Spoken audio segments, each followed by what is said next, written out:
Hello and welcome to Dear Comms, the coffee break podcast where we tackle your biggest corporate comms challenges. I'm Imogen.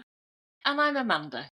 We're here to give you practical, no nonsense advice so you can focus on the things that will really drive influence, engagement, and impact. Today we've got a question which isn't really comms related, but more about managing teams, about leadership. Jamie says, my boss says I should delegate more to other members of my team, but they aren't at a level where I feel I can. I always end up redoing the work or undoing the damage caused by poor delivery. What do I do? Well, the positives of delegation are clear.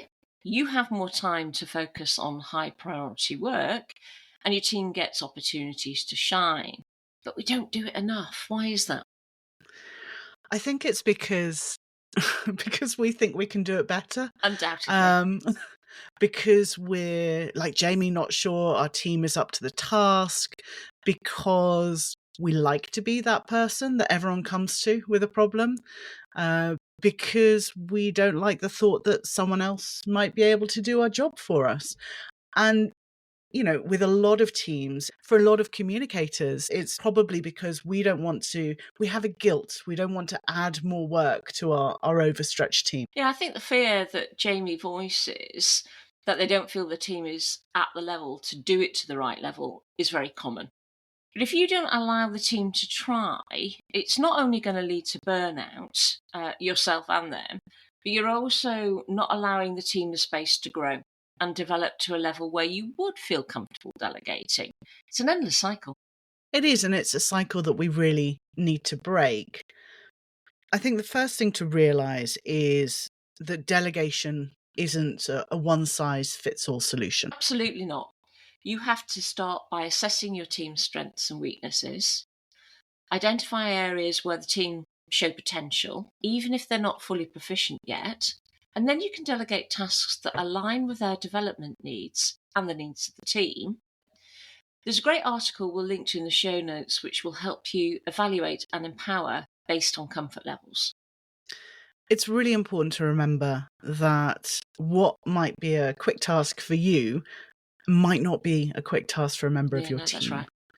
You need to ask them how long they think each task is going to take. If it's something that will take you a couple of hours and they say it's going to take a week, you need to go through their processes with them and have a look to see where you can guide them towards a more efficient way of working. You definitely want to choose assignments that are challenging but achievable with some support. That's going to allow them to grow without overwhelming them. And if you see somebody struggling, don't be like me and jump in too early.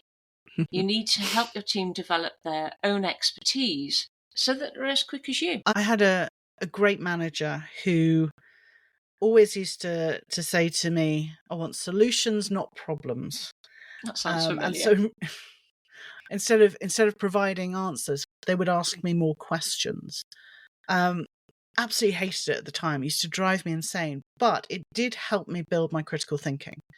And it's the same with your team. Instead of them always deferring to you for the answers, they will start thinking about how to solve the problem themselves. Almost by osmosis, really.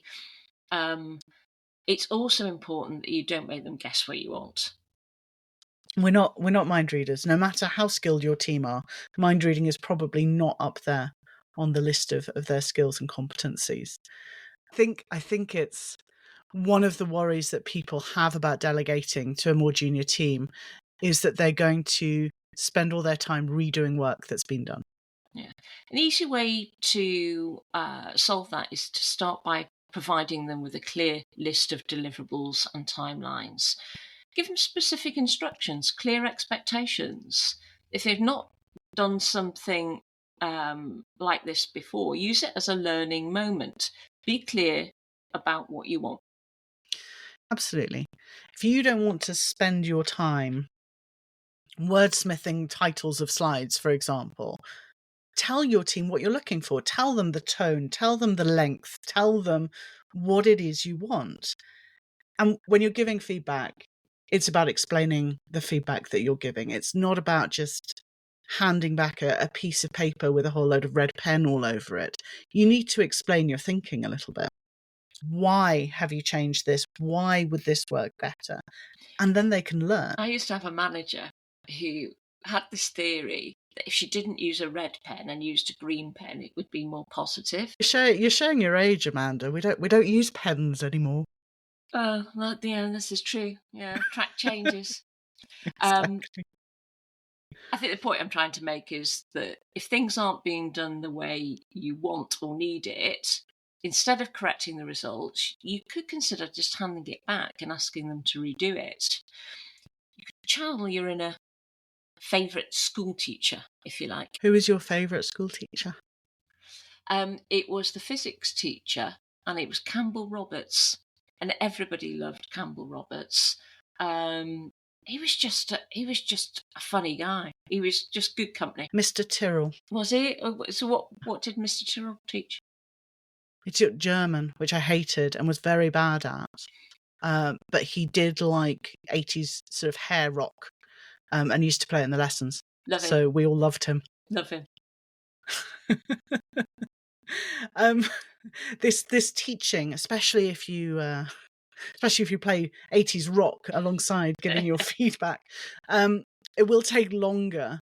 But if you are showing them how to improve, it will solidify you in that role that you have as mentor, as coach, and not just someone who gives them things to do. I think you have got to invest time. Got to swallow that inclination to get it done faster, because we're all busy, right? We're all juggling many things. You've got to empower your team. Grant them the permission to make the decisions related to their tasks. Too often teams don't seem to have the initiative you would want them to have, or to follow up on things. They might agree to do something, then miss deadlines or not complete things and not tell you till it's too late. This puts you in a position of being a micromanager, and nobody wants to be a micromanager. It's tiring. If they're not delivering, if they're not hitting deadlines, if they're not talking to you about it, then yes, you have that feeling. You feel you have to constantly follow up and nag. If you do that, your team then doesn't feel empowered to take initiative and to take the lead. And so therefore you have to follow up and nag. And it becomes another one of these cycles. And I think there are some simple things that you can do to help keep people on track. And that can be something as simple as a basic status tracker, status report. What are the priorities? What are the action items? Who's doing what? What's the deadline? It's something we do with our own clients. Yeah, I love a tracker. It keeps everybody accountable. It's much easier than individually chasing people. And you can use it to structure your weekly team meetings. You can follow up on what should be done. You can problem solve, collaborate. And actually, you can acknowledge a job well done. And there's lots of different tools out there. We use a simple spreadsheet, but we've also tried Asana, Trello, Monday.com. So there's lots of tools to help you out there. And if you would like to sponsor this podcast, do get in touch. And any other tool is available. It's like the BBC around here. Other tools are available. It's important to remember that delegation is not just top down. Your team also needs to feel that they can feed back to you as well. There shouldn't be a one-way street of delegation. A lot of team members might not feel comfortable managing up, and so you need to support them in that management. So ask them questions. Yeah. Ask them, where am I too involved? Where am I not involved enough? And shift that decision making back to them. Check-ins are important, and as you say, asking questions. I can't stress enough how important effective delegation is. It's not only going to ease your workload, but it's going to empower your team, and that leads to knock-on effects in increased productivity, job satisfaction. It's a gradual process. It's going to take time. It takes work. Like with all good things, it takes work. You can't just give them a list and expect them to deliver. Giving your team tasks is not delegating. No, you've got to practice it too. Delegation is about training, about coaching, about supporting others to take your place. Yeah.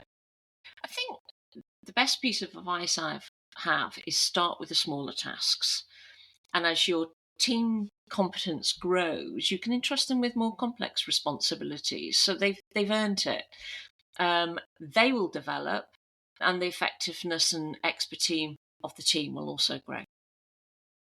The takeaway for me, delegation is a necessary evil. Jamie talked about not being sure their team was ready to be delegated to, but then that's your job as a manager to make them ready to be delegated to. You need to build them up. You need to support them. You need to help them grow. Your job as a manager is to develop your team enough so that they can take your job away from you.